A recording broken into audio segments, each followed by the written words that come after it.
আসসালামু আলাইকুম সবাইকে। ইলিশ মাছ যেভাবে রান্না করি না কেন বা যে তরকারি দিয়ে রান্না করি না কেন খেতে কিন্তু দারুণ লাগে। তারপরও আরেকটু মুখরোচকভাবে এবং আরেকটু মজা করে যদি ইলিশ মাছ রান্না করা হয় তাহলে তো ভাত খাওয়ার সময় অনেক জমে যায়। অতিথি আপ্যায়নে এরকম একটি রেসিপি যদি আপনারা তৈরি করেন যে কেউ পছন্দ করবে। তো আশা করছি আজকের এই রেসিপিটি আপনাদের কাছে ভালো লাগবে।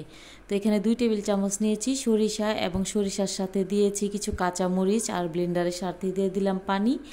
আর সরিষা বাটার সাথে যদি লবণ ব্যবহার করা হয় তাহলে ওই সরিষাটা রান্না করলে কিন্তু তিতা হয় না।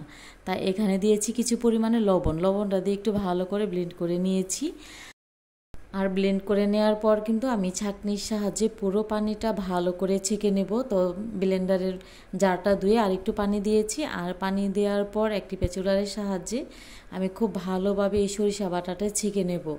তো গতবার ইলিশ মাছের রেসিপি আমি আপনাদেরকে অনেক রকমভাবে দেখিয়েছি, তো আশা করছি এবারও আপনাদেরকে আমি দেখাবো সরিষার ইলিশ। আর সরিষা ইলিশটা কিন্তু আমরা অনেকভাবে রান্না করি, তবে সবাই কিন্তু একরকম করে রান্না করি না। তবে আমি অনেক রকমভাবেই সরিষা দিয়ে রান্নাটা করে থাকি। তো যেভাবে রান্না করি না কেন রান্নার স্বাদ কিন্তু অনেকটা বেশি ভালো লাগে।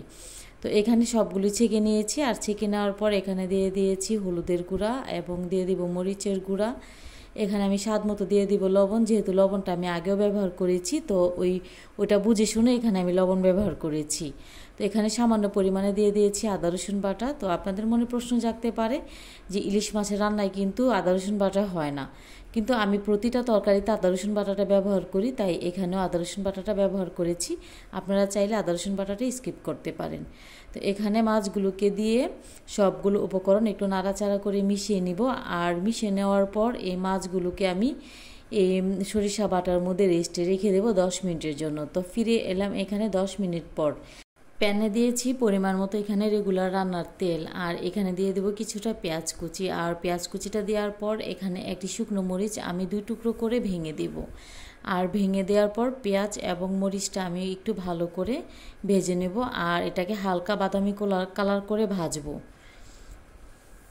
পেঁয়াজগুলোকে আমি একটু হালকা বাদামি কালার করে যখন ভেজে নেওয়া আমার হয়ে গেছে, তো ওই পর্যায়ে আমি আগে থেকে মাছটা যে ম্যারিনেট করে রেখেছিলাম ওই মাছটা এখানে ঢেলে দেব।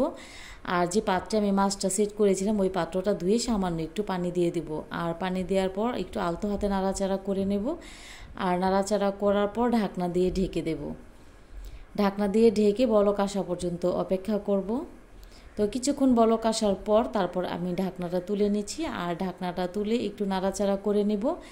আর নাড়াচাড়া করে নেওয়ার পর মাছগুলোকে উল্টে পাল্টে দিতে হবে। আর মাছগুলো যখন উল্টে পাল্টে দেওয়া হবে ওই পর্যায়ে কিন্তু একটু আলতো হাতে দিতে হবে, যেহেতু মাছগুলো কিন্তু ইলিশ মাছ কিন্তু খুব নরম থাকে, তাই একটু আলতো হাতে মাছগুলোকে একটু নাড়াচাড়া করে নিয়েছি। আর এই পর্যায়ে এখানে আমি দিয়ে দিব কাঁচামরিচ, আর সুন্দর একটি ফ্লেভারের জন্য আমি কাঁচামরিচটা ব্যবহার করছি এখানে। আর কাঁচামরিচটা দিয়ে আবারও আমি আলতো হাতে নাড়াচাড়া করে নেব। এই রান্নাটা কিন্তু সত্যি অনেক বেশি ভালো লাগে, আপনারা বাসায় ট্রাই করে দেখবেন। আর রান্না যখন শেষ পর্যায়ে আসবে ওই পর্যায়ে এখানে আমি দিয়ে দেবো 1 চামচ সরিষার তেল। আর এই সরিষার তেলটা দেওয়ার কারণে কিন্তু এই সরিষা ইলিশটা খেতে অনেক বেশি ভালো লাগবে। আর পছন্দ মতো দিয়ে দিলাম এখানে ধনেপাতা কুচি। রেসিপি ভালো লাগলে শেয়ার করার অনুরোধ রইল। আর ভিডিওটি দেখে ভালো লাগলে অবশ্যই একটি লাইক দিবেন। আর গ্রেভিটা দেখে আপনারা বুঝতে পাচ্ছেন যে এই সরিষা ইলিশ রান্নাটা দেখতে কতটা সুন্দর হয়েছে, আর খেতেও কিন্তু অনেক বেশি ভালো লাগে। সবাই খুব ভালো থাকবেন, সুস্থ থাকবেন। আল্লাহ হাফেজ, আসসালামু আলাইকুম।